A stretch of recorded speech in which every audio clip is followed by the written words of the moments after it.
Okay, imagine for a second. You are rich. And I mean filthy rich. The kind of wealthy where you don't even bother looking at price tags. Now, what if I told you there's a catch? A really, really big one. What if all that money couldn't buy you a decent night's sleep or a meal that didn't crunch in your teeth? We're going to find out which version of rich is actually, better. And trust me, the answer is probably not what you're thinking. So we're about to jump in a time machine. We're going to hit 5 key moments in history, and what we're going to discover is this kind of shocking truth. Being super duper rich has always, always come with some seriously terrible hidden costs. So let's start at the very beginning. Right, welcome to Egypt, 2000 BC. You are a nomarch, a provincial governor. Think of it like being a billionaire today. I mean, you own it all, the land, the crops, even the people. Life should be pretty sweet, right? Well, maybe not. Let's talk about your so-called luxury lifestyle. Yeah, your power is absolute, but your actual physical comfort, it's pretty much zero. Forget about a Tempur-Pedic mattress. You're sleeping on something that's closer to a rock. Every morning, you wake up with the kind of neck pain you'd get from a car accident, all thanks to that wooden pillow. And then it's time for breakfast. You bite into some bread and you just hear this awful crunch. That's sand. Because of how they grind the flour, it got into everything. By the time you're 40, your teeth are basically just these painful little stumps. But honestly, you can't even worry about your aching jaw right now because a messenger just showed up. You've been summoned to the palace. And this is where the real dread kicks in.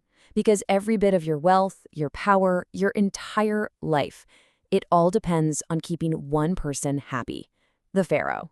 So there you are, standing before a literal god king. He asks for your harvest prediction. Your whole province, your life, it all hangs on this one number. You try to sound confident, tell him the gods are on your side.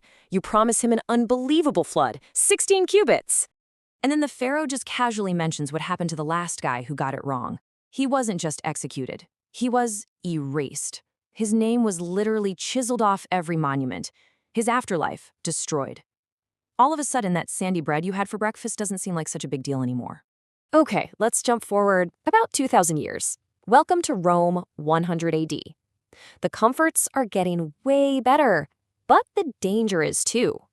And now it doesn't come from a king. It comes from your dinner guests. I mean, check this out. You wake up on an actual mattress. The floor is warm from underfloor heating. You've got running water. But then you have to go to the bathroom, which is a marble bench you're sharing with 20 other dudes. And the toilet paper, it's a single sea sponge on a stick that everyone shares. Yeah. See, in Rome, being rich puts a giant target on your back. You have to do this crazy dance. If the emperor needs a little cash, he doesn't raise taxes. No, he just finds a really wealthy senator, accuses him of treason, and boom, takes everything. So your whole life is just this stressful performance. And this all comes to a head at your dinner parties. A friend brings up your fancy new vineyard. You immediately deny it, claim you're practically broke. But then he gestures at the literal feast you're serving. The paranoia is real. Any one of these guests could be an informer. You have to backtrack, and fast. You claim it's all just for show, an illusion of wealth. You know that one wrong word, one little report to the palace about how rich you really are, and you could have the Praetorian Guard kicking down your door by morning. All right, next stop. We're losing the heated floors and gaining the plague. Welcome to England 1250. You're a baron, you've got your own castle. You are living every kid's dream. And you are completely, utterly miserable. Let's be real clear about this. Castles were not luxury homes. They were giant stone refrigerators. The walls are 15 feet thick. The windows are just holes in the stone. It is always, always freezing. You're wearing layers of wool all day, every day, not for style, but just to stay alive. And the bathroom? It's called a garderobe, which is a very fancy word for a hole in the floor. And in the winter, this icy wind just shoots right up that hole. It wasn't just uncomfortable, it was genuinely painful.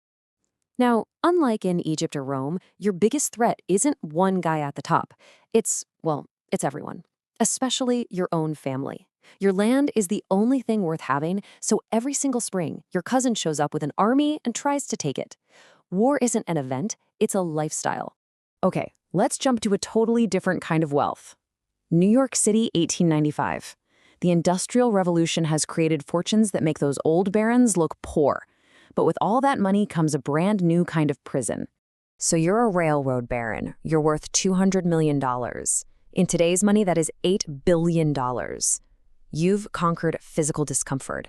You've got hot water, indoor plumbing, a private toilet that flushes. Civilization, my friends, has peaked.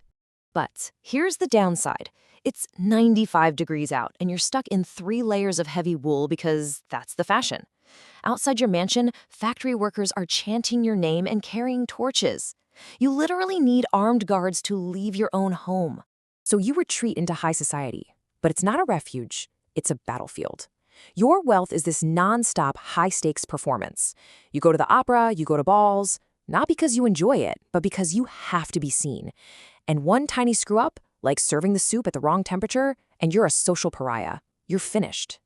And that brings us to today, New York 2025. You're a hedge fund billionaire, and nobody even knows who you are. You have all the things history could only dream of, but you've just built yourself a new, completely invisible cage. You see, modern wealth is all about one thing: optimization. You don't eat for pleasure, you eat for caloric ROI. You track your sleep score, your glucose levels, your algorithms. Your life isn't being lived, it's being managed. And all of that optimization, it leads to this deep, structural kind of loneliness.